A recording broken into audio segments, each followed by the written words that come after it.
안녕하세요. 대형 멘토 황대근입니다. 오늘은 우리 기술 함께 살펴보도록 하겠습니다. 제가 작년부터 해서 우리 기술을 종목의 특징에 대해서 말씀을 드렸던 기억이 나는데 해외 수출이 가시화되면 될수록 가장 큰 상승 탄력을 받을 가능성이 있다라고 말씀을 드렸었죠. 그리고 두산 에너빌리티와 커플링 현상이 되면서 주가가 상승할 가능성이 있다까지 말씀을 드렸는데 이러한 관점이 계속해서 맞아떨어져 가고 있다는 점 말씀을 드립니다. 현재 체코 원전이 임박한 상황입니다. 그래서 원전에 대한 강세 분위기가 다시금 조성이 되고 있고 또 전력 관련된 종목들도 상승을 해주고 있기 때문에 이 부분이 원전에 대한 트리거로 또 작용이 되지 않나 생각을 하고 있습니다. 그래서 30조 규모의 이 체코 신규 원전이 가능한지 개인적인 이야기 함께 좀 진행을 해보도록 하겠습니다. 그리고 경상남도에서 이 폴란드 시장 같은 해외 원전 진출을 위한 지원을 하겠다라는 내용이 나와주고 있습니다. 이 결국에 해외 원전 관련된 부분이 부각이 될수록 우리 기술도 강세 분위기를 형성해주고 있다. 자, 이렇게 말씀을 드릴 수 있겠고 또 원전에서 가장 중요한 원자재가 우라늄이라고 말씀을 드렸습니다. 현재 우라늄 가격도 상승에 대한 모습을 보여주고 있기 때문에 전반적으로 강세에 대한 환경이 갖춰주고 있지 않나 생각을 하고 있습니다. 금일 우리 기술의 중장기적인 방향성 함께 파악을 해보도록 하겠습니다.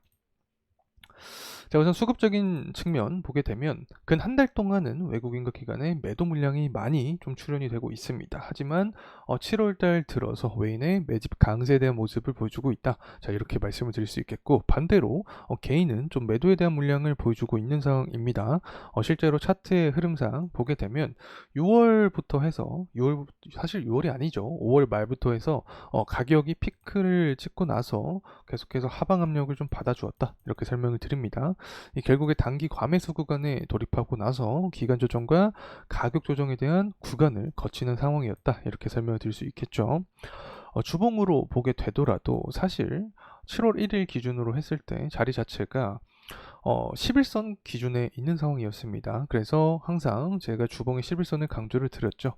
인간의 심장인 것처럼 추세를 계속해서 살리기 위해서는 주봉의 11선에서는 지지가 나와줘야 된다라고 말씀을 드렸기 때문에 주봉의 11선 구간에서 이렇게 강한 상승에 대한 폭을 현재 받아주고 있다는 점 말씀을 드리면서 금일 영상 시작을 해보도록 하겠습니다. 자, 우리 기술 주가가 급등한 모습을 보여주고 있는데 체코 원전 수주 결과 발표가 임박하면서 우리 기술도 이렇게 상승 탄력을 받아주고 있습니다. 제가 체코 원전 관련된 부분은 굉장히 많이 다뤘었죠. 그리고 심지어 영상을 통해서도 프랑스 전력청에 전화한 부분을 영상을 통해서 녹여냈는데 이 관련된 부분이 궁금하신 분들은 저희 채널에서 한번 확인을 해주시면 좋을 것 같습니다. 이렇게 저희 채널에 들어가시면 제가 체코 원전에 대해서 프랑스 전력청에 전화를 해서 관련된 좀 사항을 파내려고 한 부분이 있는데 이 부분이 궁금하신 분들은 저희 채널에서 확인을 해주시면 감사하겠습니다. 자, 어쨌든 내용 다시 한번 살펴보게 되면 체코의 총 사업비가 30조 원 규모입니다. 때문에 이 부분을 체결한다라고 하면 굉장히 큰 파급 효과를 불러일으킬 수 있게 되는 거고 아랍에미리트 바라카 원전 이후에 15년 만에 원전 수출이 가능할 수 있는 부분이기 때문에 의의가 굉장히 큰 상태다라고 설명을 드립니다.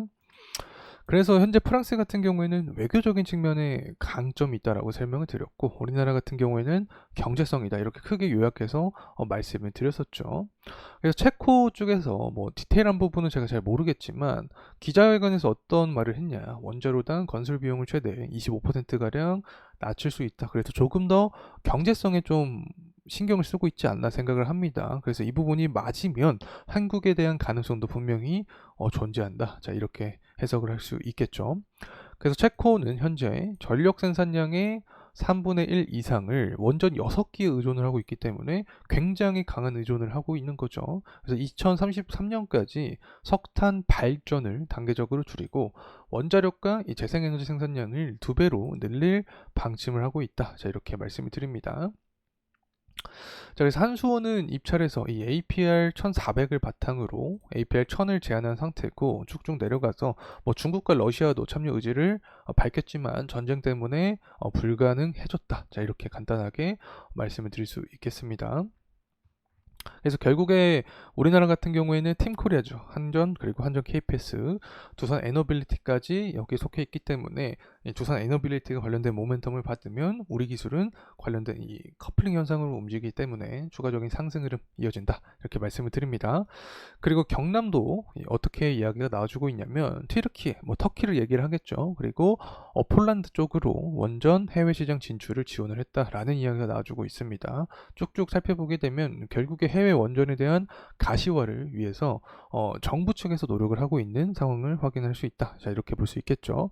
이 부분이 우리 기술 주가의 상승 탄력을 유지를 하고 있다라고 생각을 합니다.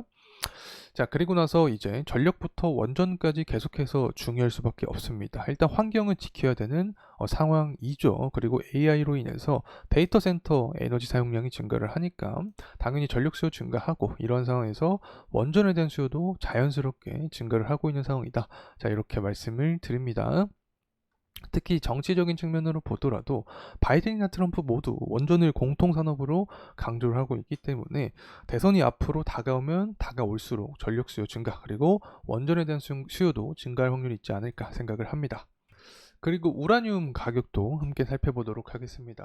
원전에서 대표적인 원자재라고 말씀을 드렸었고 우라늄 가격이 상승하는 시기에 원전주도 관련된 비례 모멘텀을 받기 때문에 제가 지속적으로 추적을 해드리고 있다는 점 다시 한번 설명을 드립니다. 현재 85불 정도를 형성을 해주고 있는데 24년 초에 우라늄 가격이 100달러를 돌파한 모습을 보여줬습니다. 결국에 우라늄도 원자재에 속하기 때문에 원자재 시장에 대한 강세 모습을 보여주게 되면 우라늄 가격도 상승할 수 있다. 자, 이렇게 말씀을 드릴 수 있겠고 이렇게 우라늄 가격이 상승하기 위한 조건은 여러 가지가 있다라고 설명을 드릴 수 있는데 가장 대표적으로 금일 영상을 통해서는 유동성 관점에서 좀 설명을 드리도록 하겠습니다. 유동성이라고 하면 결국에 금리랑 연관이 돼 있는 거죠. 현재 고용시장 자체가 냉각화된 모습을 보여주고 있습니다. 다시 말하면 경제가 좀 둔화되고 있다라고 해석을 할 수 있겠고 실업수당 청구 건수도 증가를 해주고 있는 모습을 보여주고 있기 때문에 고용지표가 둔화되고 있다라고 전반적으로 해석을 할 수 있겠죠. 연준에서 가장 많이 보는 게 고용지표라고 설명을 드렸습니다. 이 고용지표가 냉각되는 모습을 보여주게 되면 금리 인하에 대한 기대감이 강해질 수밖에 없다. 그래서 중국에 대한 측면도 보게 됐을 때 LPR을 낮출 수 있게 되는 거죠. 중국의 금리 인하가 진행이 된다라고 하면 당연히 우라늄 가격은 상승할 수 있다라고 생각을 합니다. 왜 그러냐? 중국은 결국에 원자재 최대 수요국 그리고 최대 공급국이죠. 그렇기 때문에 중국에서 돈을 푸는 것 자체가 원자재에 대한 수요가 증가할 수 있다. 원자재 가격을 상승시키는 원동력이 될 수 있다는 점 말씀을 드립니다. 자, 다시 돌아와서 과학적인 흐름세 보도록 하겠습니다. 자, 결국에 우리 기술 같은 경우 제가 말씀드렸던 관점이 계속해서 유지가 되고 있지 않나 생각을 합니다. 주봉상 11선이 중요하다라고 설명을 드렸었고 이 구간에서 지지에 대한 모습을 보여주고 현재 강한 반등에 대한 모습을 보여주고 있다. 이렇게 설명을 드립니다. 이 결국에 5월 27일 날 기록했던 이 고가를 돌파를 하기 위해서는 물론 우라늄 가격도 중요하긴 한데 7월 달에 체코 원전 결과가 어떻게 나오냐에 따라서 추가적인 우리 기술의 상승 탄력이 정해져 있다라고 생각을 합니다.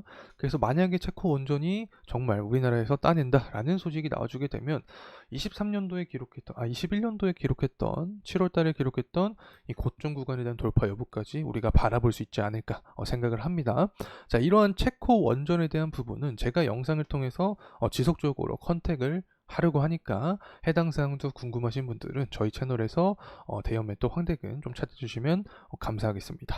자, 이상으로 우리 기술에 대한 영상 마무리하도록 하겠습니다. 감사합니다.